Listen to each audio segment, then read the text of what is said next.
Welcome to Podcast Sound Advice, the place for up-to-date podcast tactics and trends. You'll find actionable strategies to help you grow your audience, expand your influence, and monetize your content. Join Phyllis and Kelvin for Podcast Sound Advice starting now.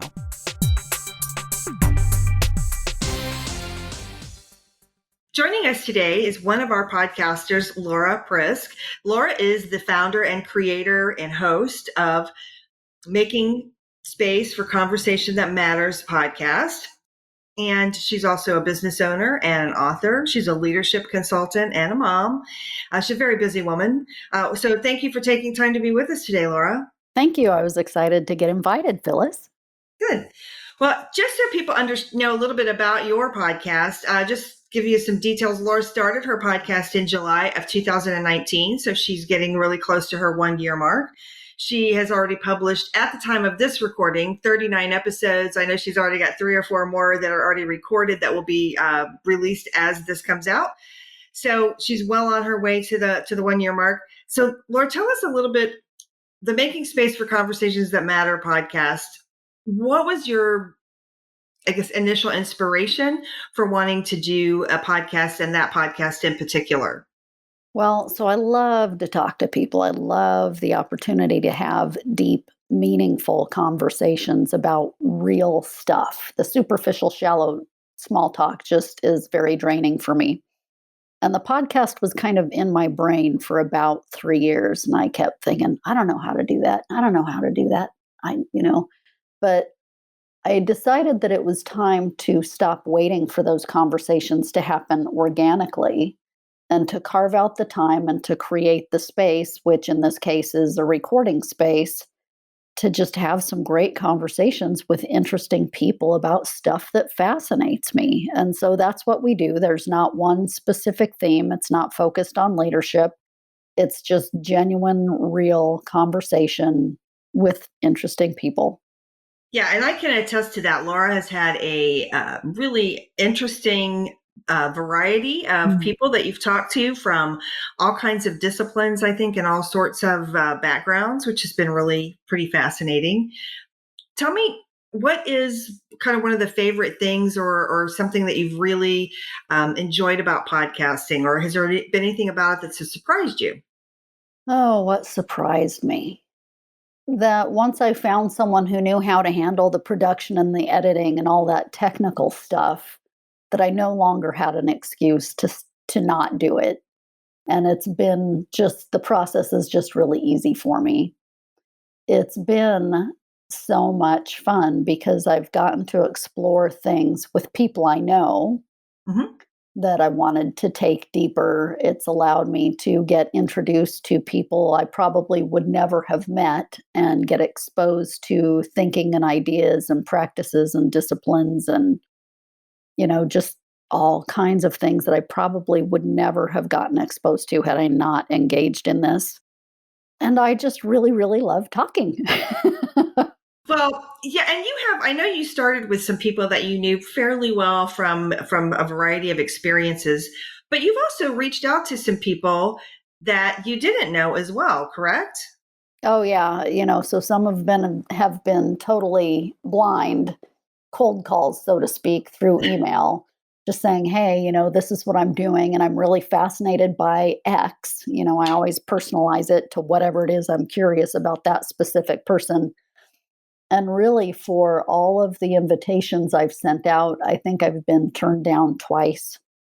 So it's been really cool. That's great. So just so that people understand this, so you've invited obviously people that you knew and people that knew you, but one of the things that you've been doing is just reaching out to people that you have found interesting or that are doing work that you found interesting, or they've maybe written a book that you liked. Yes. So actually, one of the early ones, Ed Gunger, he's been a pastor for a long time and he's an author. And my sister sent me one of his books several years ago called One Small Barking Dog, because I used to have a small barking dog and she thought it was funny. But I really connected with the book. And there was a passage in there where Ed was talking about something going on in his life that brought me to tears when I read it. And so I thought, ooh, if I ever have an excuse to have this conversation with him and dig deeper into this, I will. And so I sent him a note by email back in May or June. And literally, my family and I were getting on a plane to go to Florida for our family vacation last June. And I got the email from him response back while we were in their airport in Columbus. Sure, I'd love to do this. Tell me how it works. And I was like, yes, right there in the airport. I'm sure people thought I was nuts, but yeah, it's that's how it works. Yeah, that's nice. So I hope other people will hear that and be encouraged, because I think sometimes they can, can be a little nervous or reluctant to reach out sometimes. And my experience has been similar to yours in that most people do say yes. Most people are happy to be asked to have the opportunity. Yeah, there's another one if I have time to tell this quick story. So there's this man in the Pacific Northwest who is a really talented artist. And once upon a time, he actually used to be a model and a TV star. And I have loved his painting for years and years and years. In fact, I have one of his paintings downstairs. And so I've been sort of lurking around and following him for years and years and years. And so finally, probably about 6 weeks ago, I finally got the courage to send an email and say, hey, this is who I am, this is what I'm doing. And we had a couple of sort of random things in common besides the fact that I bought his painting, and said I'd really love to explore the conversation around creating and life. And I thought, oh, I'll probably never hear from him. And then about a week later, I opened my email and there he was. And I was like, oh my gosh, I can't believe it. And so I wrote back to respond to some questions that he had and said, if you prefer to discuss this by phone instead of email, here's my number. And about a half an hour later, my phone rang and I was just shocked. And he's turned out to just be the nicest man. We haven't had the opportunity yet to record his episode, but I am so excited about it. Oh, I'm excited too. When you record that episode or when we release it, for sure, you will have to remind me and let me know so I can be sure and share his info with everybody and kind of relate back to this story, because now people I know are going to be wondering. Who is it? Who is it? Yeah, I'll be looking forward to hearing it. If you were going to give advice to someone, you mentioned that you'd had the idea for your podcast in your head for quite a while, a couple years. We hear that pretty often, that people have been thinking about this for a while. So if you were going to give someone some advice today, what would that might be? If they kind of have that idea in their head, they've been thinking about it, what might you tell them might be a good first next step? Well, for me, and this is one of the things I encourage people I work with to do with any kind of vision about something they want to create that's bigger than, what's for dinner tonight, is to literally sit down and write it out.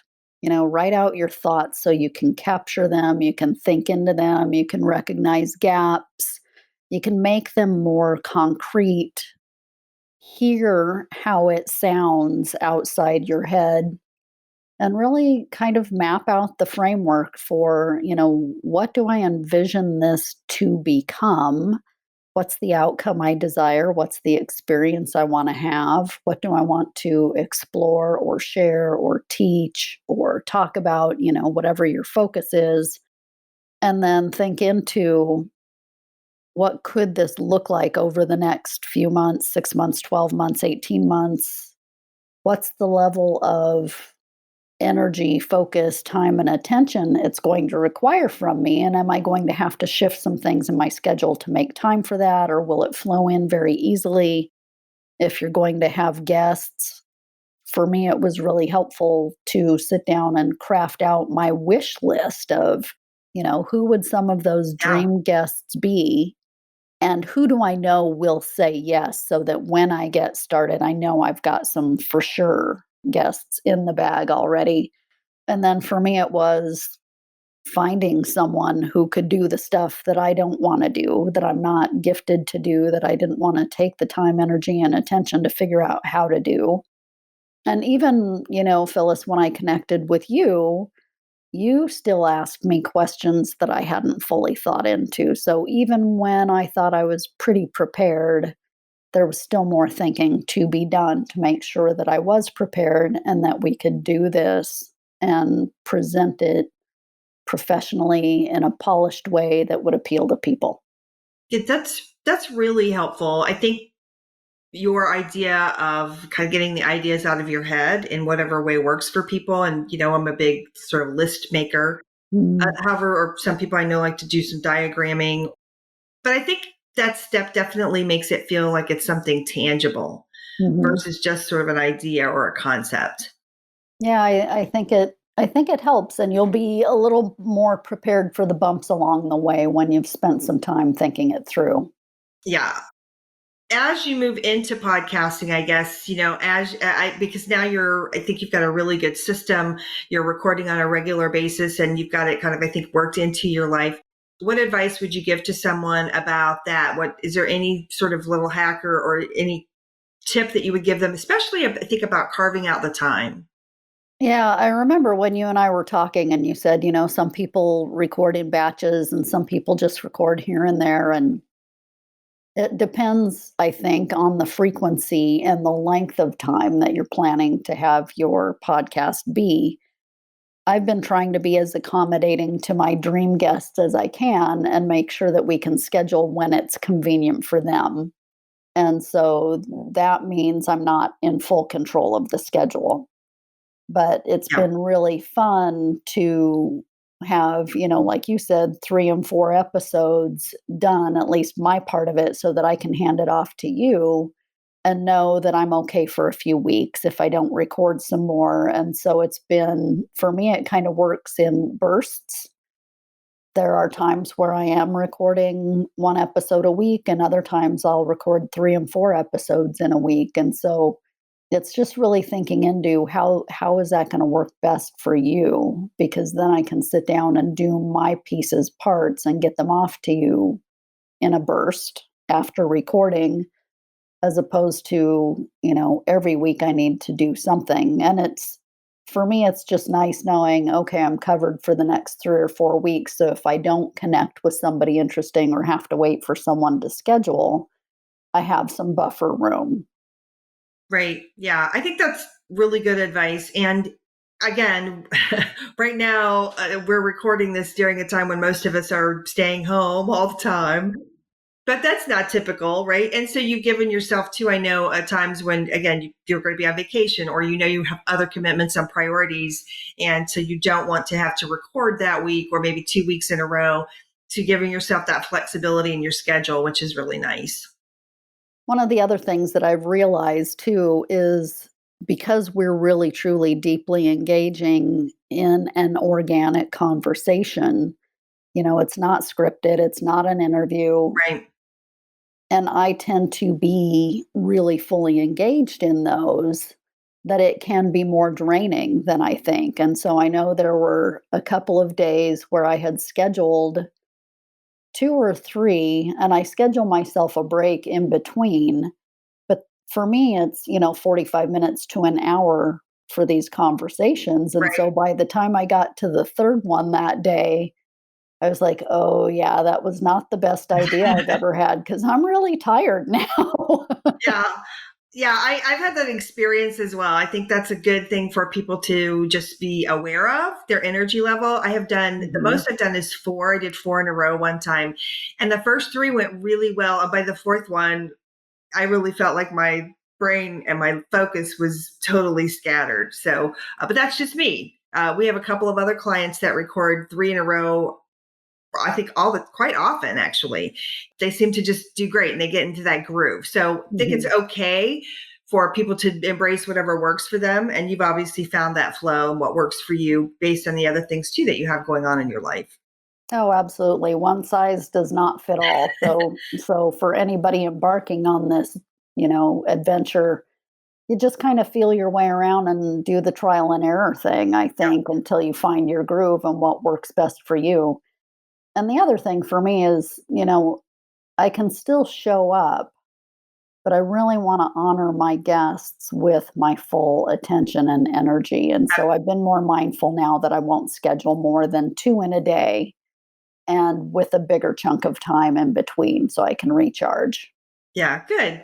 I think that's helpful. And it's good that you know that. It's one thing, I'm going to just 2 more questions, but one has to do because whether you feel like it or not, you're actually quite a seasoned podcaster at this point. Most podcasts never make it past episode 7. So Really? yes, really. And Wow. so you've already got 40 some recorded and more planned. So, kudos to you, first of all.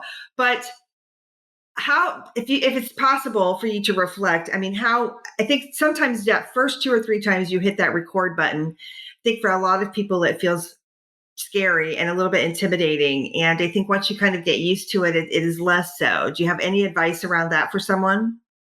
Boy, I don't know, because I was so excited about it. Like, this is really cool. I can't believe I'm actually bringing this to life for real. One of the things that I tell people anytime they're doing something that would equate to public speaking, because in a sense, Yeah. this is, Mm-hmm. right? Be mindful of what will allow you to show up in a calm, relaxed, engaged space. And so if you are prone to a little bit of stage fright, sit down and do some deep breathing and just remember why you wanted to create this and what it is you're excited to share in the world. And to know that when you're speaking, it's normal to pause once in a while. It's natural. Yeah. And while you may feel really self-conscious about it, others probably won't notice. So just do your best to relax, breathe, enjoy it, Yeah. and have fun because you're sharing something important and people need to hear it. Oh, absolutely. I could not agree more. That's really good. Sound advice. Pun Sound intended. advice. Ha ha. Okay. So the last thing I wanted to ask, and I know that some people, I've had one other person who's like, oh, I can't answer that, but I think that you can. What would be a favorite episode of yours that you've recorded and already published? And if you don't want to say it's a favorite, maybe what is an episode that you would like to point people to that either just might be really timely considering what we're doing right now in the world? I just would love for people that haven't checked out your podcast, certainly check out all of the episodes. But if there's an episode you'd point them to right now, which episode might that be? And we'll link to it in the show notes and we'll make sure people can find it really easily. So does it really only have to be one? Well, let's try and focus on 1, 2 at the very most. Okay. So the one that I think is really timely, and it actually was released recently, and maybe I can't think of the word, but ironically, I guess it actually is focused on leadership. It's the one that I have laughed so hard recording, and that was with David Williams. And I think it's something along the lines of, leadership is not rocket science. We really had a great connection, had a ton of fun recording it. Just I think some real nuggets of wisdom flowed through us, and I will certainly bring him back as a guest because it just was a ton of fun. And the other one that I would say really was thought provoking for me. And it's somebody I've known and engaged with off and on for several years, and that was Dave Dean. And that conversation, I really learned a lot about him. He really sparked my thinking about some things that I was doing that helped me see some things about my work that I hadn't recognized before. But yeah, the topics are just all so different and the guests are so different. So, I think you kind of have to poke around and find which ones really appeal to you because I think not all of them will appeal to any one person. But I guarantee there's something that will apply to just about everybody. Great. Thank you. Yeah, I think both of those are really good. I think the leadership one in particular, I think particularly timely and relevant. They're all relevant, but I think this one's pretty relevant. So I want to thank you for joining us today. You've been great to talk to you, and I appreciate it. I know we're going to be sharing some information about how people can find not just your podcast, but find your other information. But let's go ahead and just tell people where they can reach you. I know where they can get your book. Tell us those two things so people that are listening can easily connect with you. Thank you. So, for senior executives who are responsible for their team leadership and are finding people to be a bit complicated and challenging, you can request a free copy of my book at consciousleadershippartners.com. If you are in an earlier phase of your leadership journey and need to grow your leadership skills, or you're an individual who is feeling stuck and needs kind of a thinking partner and a guide to help you get unstuck and imagine your future, you can find me at lauraprisc.com. Great. And I can attest, Laura at lauraprisc.com too has a ton of really good information. She has some great videos that are available to anybody who goes there that I found really helpful. So I hope that everybody will check it out. And thank you for being with us today. Thank you for making the time for me. This has been fun. That's our wrap for this episode. We hope you found today's sound advice helpful. Let us know what you think by leaving us a review. You can get more resources at podcastsoundadvice.com. Until next time.